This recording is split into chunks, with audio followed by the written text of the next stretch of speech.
mucjiso maanta aan arkay aan kula wadaagayaa ila dhegeyso walaalkii qaali ah ama walaashay maalmahan oo dhan wallaahi waan xanuunsanaa ma garatay galaaskaasa ilaahay daawo iigu dara sidoo ilaahay iigu dara daawo 2 isbuuc wax ka badan waan xanuunsanaa dawooyin badan aan isticmaalay wax way iga tari weyday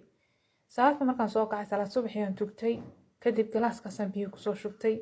galaaska biyo markaan kusoo shubtay waxaan akhriyay qul a'uudu birabbil naas qul a'uudu birabbil falaq iyo qul huwallahu oo 3 jeer ah kadib haddana waxaan raaciyay aayatul kursi oo hal mar ah haddana waxaan raaciyay aamana rasuulu oo hal mar ah si niyad ah ayaan waxaan dhahay ilaahow ya caafi bas wax kale ma dhihin si niyad ah aan dhahay ilaahow intaan cabiya markaan ku tufay kadib intaan aan cabinaan dhahay ilaahow ya caafi si niyad ah waan cabay alxamdulillah xanuunka wax yar kadib meelow maray ma aqaano ilaa haddada meelow maray wallahi ma aqaano subxaanallah waxawaaye dawadoo dhan waxay ku jirtaa quraanka ay maxay ahayd wax badan xataa lagama rabo hadaa maanta faataxo bis aad taqaanid xataa koobka soo qaaday kutub faataxo inta taqaanid kutub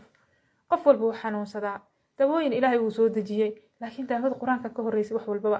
soo quraankaas isku daaweey inta sheekh meelahaas tagtagi leed lacag